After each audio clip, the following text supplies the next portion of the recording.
So I'm laying on my couch, and I'm watching MLB Network, and I'm keeping up to date on opening day. By the way, it's opening day for the MLB. Happy opening day to everybody. The Braves are trash. I don't expect a successful season, as always. I'm keeping my fingers crossed for a wild card berth, but, you know, that new wild card or the whatever wild card system they got in MLB, not a really big fan of that. You can work all year and get a wild card game, and then you're eliminated. One and done. I don't like the one and done situations, man. I like the old way. Division winner and then one wild card. Game 5 or 5-game series to begin the first round, and then you go on to 2 7-game series for the NLCS and then the World Series. That's just me, though. I don't like this new wild card system. So I'm on the couch watching MLB Network, and I'm like, shit, I'm sick. My voice is shot. I don't know what the fuck I got. I feel weak. I got the chills. Got an NXT review done last night. That went up this morning. If you guys missed that, if you guys want to hear my thoughts on EC3, go and check it out live on the channel, along with SmackDown Live and Monday Night Raw. So I'm on the couch, and I'm feeling like shit, and I want to get something out there for you guys, because I'm home all day, and I have nothing else to do. And I'm contemplating whether to talk about WrestleMania and the match card order, because everybody seemingly is making a big deal about this, or focus on one match that I truly believe needs to be on the main card and needs to open the show for WrestleMania 34 in New Orleans on April 8th. And that's exactly what we're going to talk about here today. The topic of the podcast today is going to be why Cedric Alexander and Mustafa Ali should open WrestleMania 34 for the Cruiserweight Championship. And I am sold on that match opening the show. I can't wait to see what those two guys do. And this is an ample opportunity for WWE to do the right thing, or at least continue to do the right thing by 205 Live and the Cruiserweights with this rebirth of the entire division. So we're going to talk about that today. Just give you my thoughts, whatever I got brewing up here as far as Cedric Alexander and Mustafa Ali. I got a new shirt coming, and I got to thank my boy Salrex, man. He's working overtime for me. He's good people. We got a new shirt, man. And this shirt is not going to be on the store until after WrestleMania, because I want to see Daniel Bryan in all his glory at WrestleMania. But you guys know how I feel about the Yes Movement. You guys know how I feel about Daniel Bryan and his historic win at WrestleMania 30, which I went back and watched last night. Absolutely fantastic. One of the greatest moments in WrestleMania history. And you guys know how I feel about Daniel Bryan, the real face of the company. He is the man. He was the man when he was there, coming out of WrestleMania 30. He was the true successor to John Cena. No questions asked. It wasn't Roman Reigns. It wasn't Seth Rollins. It wasn't Dean Ambrose. It wasn't anybody else.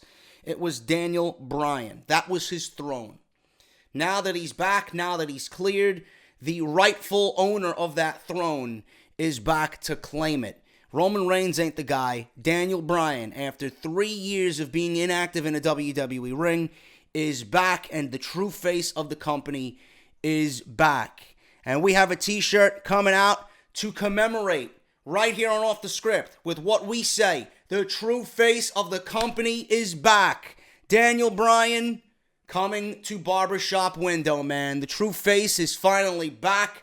The new Off the Script logo there with the Daniel Bryan True Face t-shirt coming to Barbershop Window, man. That is going to be on sale after WrestleMania, the Monday after WrestleMania, right before the Raw after Mania, man. So if you guys want to get in on that, please keep it in the back of your minds. The new t-shirt coming soon to Barbershop Window. If you guys want to get the new Roman t-shirt, you guys can go and do that, man.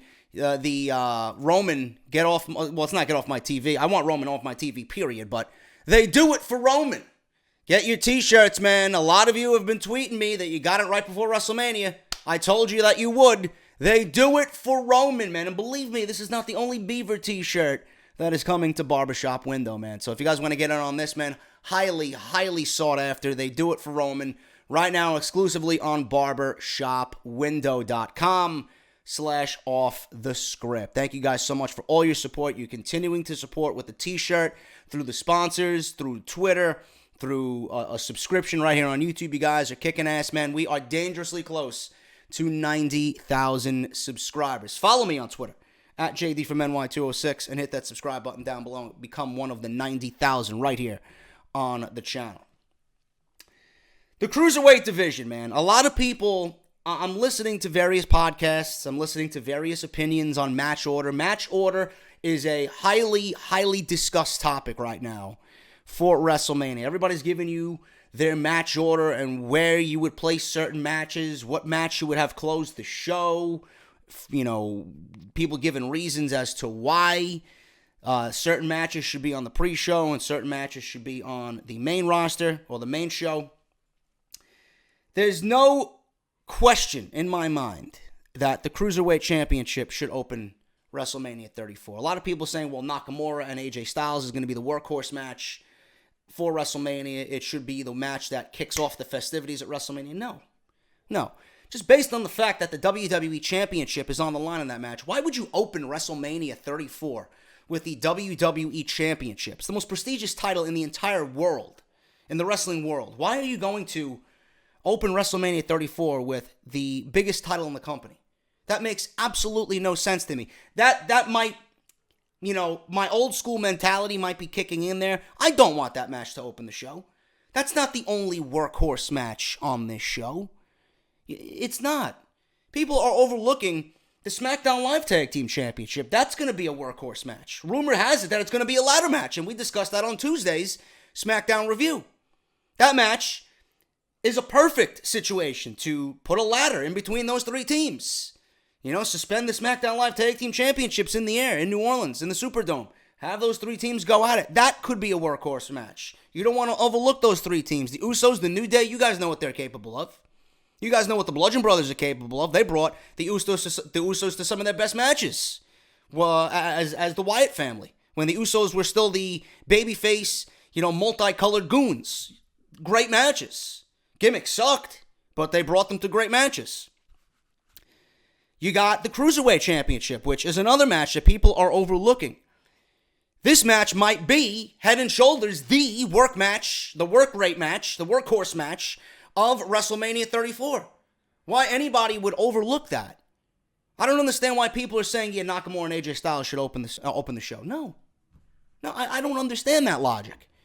Have Nakamura and AJ Styles towards the end of the show. It doesn't necessarily need to main event. If it was me, I'd have it main event. Nakamura winning the WWE Championship and sending the crowd home happy, that's what I would close WrestleMania with. We don't know if The Undertaker's coming back as the American Badass. We don't know if this is The Undertaker's last match. If it is, that needs to close the show. Because you only have one Undertaker. And if this is The Undertaker's last and final ride, then you got to close the show with The Undertaker's last ride. No matter how many times I say the WWE Championship should close the show, the winner of the Royal Rumble should be in the main event. Yes, I know, but this is The Undertaker. There will never be another Undertaker. So if this is his last match against John Cena, then you better put that match in the main event. Roman and Brock Lesnar is not main eventing. Nobody wants to see that image going off the air. Nobody but Vince McMahon. That's going to send the crowd home disgusted. And then you're going to have a disgusted crowd wake up in the morning, ask themselves what we just seen, go into New Orleans again for Monday Night Raw, and crucify this guy for 3 hours on Monday Night Raw. You don't want that. You don't want that. That's going to happen anyway. It's going to happen regardless, but you don't want to see that lasting image to close WrestleMania. A, Reigns doesn't deserve it, and B, nobody wants to see it. Why would you end the show that way? Ronda Rousey, Kurt Angle, Triple H, and Stephanie McMahon, that's not main event worthy. That ain't main event worthy at all. It's an attraction, but it ain't main event worthy. Ronda Rousey in New York City for WrestleMania 35, I can bet every single penny in my bank account she's going to be in the main event, one-on-one against Asuka in New Jersey for WrestleMania 35. That's my prediction. So no, that's not going to main event either. Either way you look at it, it's either one of two matches, Nakamura or Styles, or Cena, Undertaker. I would not have Nakamura and Styles open the show. Cedric Alexander and Mustafa Ali need to open WrestleMania 34. This match does not belong on the pre-show. This match doesn't deserve the pre-show. As far as I'm concerned, the pre-show needs to be the 2 Battle Royals and Alexa Bliss versus Nia Jax. 3 of the most meaningless matches on this year's WrestleMania card. Now, some might argue, and I've heard some people say that you should save one of the Battle Royals for the main show and use that as a buffer after a match, like a Nakamura and a Styles, or use it as a buffer after a Sami Zayn, Kevin Owens, Daniel Bryan, and whomever he's teaming with. We'll talk about that on Off the Script tomorrow, because it ain't going to be Shane McMahon. Use it as a buffer somewhere in between the WrestleMania card. I don't necessarily agree with that. I'd rather get the shit out of the way first on the pre-show and then save the 7-hour-long journey that is WrestleMania 34 with the absolute best you have to offer. That's my mentality. So if you're looking at the pre-show, if you're asking me, the 2 Battle Royals and Alexa Bliss versus Nia Jax, none of those matches deserve the main card at WrestleMania. If you want to include Rusev Day, Randy Orton, Bobby Roode, and Jinder Mahal for the United States Championship, and put that on the pre-show, and maybe put the women and the Battle Royal that they're going to have on the main card, you could do that. So you would have a pre-show of Alexa Bliss versus Nia Jax to open the pre-show. That would be the first match anybody sees. Then you would do the Battle Royal, and then you would do the United States Championship, and that would be the last match before we get into WrestleMania and the main card. Having Rusev win the United States Championship leading into WrestleMania 34, I think would be a great image, and it would start the festivities for April 8th in grand fashion. And I truly hope that is the outcome of that match. And we'll have news on that on Friday as well, why Rusev was added to the United States Championship match at WrestleMania 34. A decision that needed to be made, and it's not going to change the match whatsoever. The only change that is coming for that match is that it's now actually watchable. Because the match with Randy Orton, Bobby Roode, and Jinder Mahal was pre-show worthy. It still is pre-show worthy to me, but having Rusev win that and have that be the first image going into WrestleMania 34, I like that idea. And then you kickstart WrestleMania 34 with Cedric Alexander and Mustafa Ali. The reason why this needs to be on the main card. This is not like last year. This is not Vince McMahon's 205 Live. I don't know if you guys have been watching 205 Live. I don't know if you guys watched 205 Live this week. There was a fatal 4-way on that show that was absolutely fucking mind-blowing. Buddy Murphy and Kalisto, and I don't know who else was in there. Mark Andrews, maybe, I think. I'm not really sure. What's his name? TJ Perkins, TJP. Great fucking match, man. Unbelievable. Unbelievable fatal 4-way. 205 Live is a needle in the haystack right now. It's a diamond in the rough. People don't know that 205 Live is putting on these types of matches. You need to start opening your eyes. This is a renaissance for the cruiserweights. I have envisioned and I have dreamed and I have wanted cruiserweight action like this on WWE television since the days of WCW. Even then, I wish WWE got it right.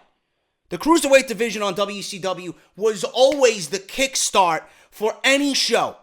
When you would see Nitro, you'd see the cruiserweights. When you'd see a pay-per-view, you'd see the cruiserweights. You were looking at the Mysterios and the Malenkos and the Jerichos and the Benoits and the Juventud Guerreras and the La Parkas and the Eddie Guerreros. It was just all over the place. Billy Kidmans. That's what you want to see start a show. That is the perfect shot of adrenaline a show needs. And now that WWE finally, Triple H has finally gotten the cruiserweights right for the first time coming out of the Cruiserweight Classic, why would you suppress these guys to a pre-show? This is the biggest crowd of the year for WWE on pay-per-view. This is the one event of the year where those people who do not watch the show all year round watch WrestleMania simply because it's WrestleMania. People like that don't know 205 Live exists. People like that don't know Cedric Alexander and Mustafa Ali and the talent that they possess in the middle of that ring exist. Why would you keep that talent away from new eyes like that and not feature them on the main card? Why would you not want 205 Live up front? This is what we got. This is our cruiserweight division. Nobody does it better in the world. This is where you want to be if you're 205 pounds and under. I don't get it. Why would you want that on the pre-show? You've seen Neville and Aries complain about being on the pre-show. They went 20 minutes. They were proud of their work. They complained they weren't on the DVD box. No matter how many times they say it, the pre-show is not a part of the pay-per-view. If it was, it would be on the DVD. If it was, when you go to the WWE Network, when you go to WrestleMania 33, they would play all of the pre-show and the main show. It starts off with AJ Styles and Shane McMahon. It doesn't start off with the pre-show. Cruiserweights need to be on the main card, and it needs to open the show. For that reason and that reason alone. This is a time where WWE should be proud of what 205 Live is doing. You need to get these guys in front of that audience, and you need to have them kickstart WrestleMania 34. If you do it any other way, you're not doing it right. You're not. They need to be proud of what they're doing on 205 Live. People like Vince McMahon need to start seeing the talent that he has on 205 Live. And this should be a stepping stone for 205 Live. This should be the first of many opening matches on pay-per-view for the Cruiserweights. Whether it's Extreme Rules or Backlash or SummerSlam or Survivor Series or whatever WWE does throughout the year. Being that they're dual-branded pay-per-views now, the Cruiserweights should always be the match that kickstarts a show. Cedric Alexander deserves it. There's nobody watching me right now that's going to tell me, no, JD, Cedric Alexander doesn't deserve it. Do you see the body of work that this guy has done coming out of the Cruiserweight Classic? Is there anybody watching that Cruiserweight Classic who did not want to see Cedric Alexander succeed? Do you think he deserved to be suppressed on 205 Live while Vince McMahon was slowly killing the brand? Mustafa Ali, does anybody even know who Mustafa Ali is outside of the WWE bubble? No. For that reason and that reason alone, he should be in the opening match at WrestleMania. People need to start seeing these guys for what they are. This is a new breed of cruiserweight. This is a division that could harness and set the table for every WWE show that there is for the rest of the year. And if you don't use these guys and utilize them to that ability, if you don't utilize them to what they are, then you're making a mistake. You're not using the division the right way. If I was in charge, every show would have a cruiserweight match to start the show. There's no questions asked. Absolutely no questions asked. That match alone could set the table for the entire 6 hours that is WrestleMania. And I guarantee you, with those guys putting on a 20-minute plus match to open WrestleMania, I guarantee you that is the one match that people are going to be talking about amongst everything else because of what they've seen and the athleticism and the storytelling and the sheer importance that these guys showcased for that Cruiserweight Championship. It's only going to enhance the Cruiserweight Championship. It's only going to enhance the division by putting them on first. Let these guys shine. Let these guys go out there and show the world on the biggest night in wrestling all year. Let these guys show the casuals who are not there all the time that, holy shit, what am I missing with 205 Live? Is this the shit that we're seeing every Tuesday night? You cannot go wrong by putting Cedric Alexander and Mustafa Ali on WrestleMania's main card to open that show. I don't want to hear Styles Nakamura. I don't want to hear anything else. That match should not be on the pre-show. If it is, WWE is making a huge mistake. And more times than I can count. How many times have we complained about match order ruining a show? We've did it several times last year. This is the one event where match order is going to be of the utmost importance. Normally, WWE can ease on by. But match order for April 8th is going to be a top and should be a top priority. I don't want to see this WrestleMania card and their match order without that Cruiserweight Championship to start the show, to open the show on April 8th on that main roster show. That's where it needs to be, and that's what I think for WrestleMania 34. Let me know what you guys think down below. Are you in agreement with me, or do you want to see this match on the pre-show, or would you rather see something else open the show for WrestleMania 34? I'm going to get the hell out of here, man. I'm going to continue taking notes for Off the Script tomorrow. There's a lot to go over, lots of WrestleMania news, And we'll be back tomorrow with Off the Script at its normal time at 5 p.m. Look for it. We'll talk WrestleMania. We'll talk the week in WWE. I got a Pro Wrestling Crate unboxing. We should have fun tomorrow, man. Thank you guys so much. Hit that thumbs up, and I will see you all tomorrow for episode 215 of Off the Script.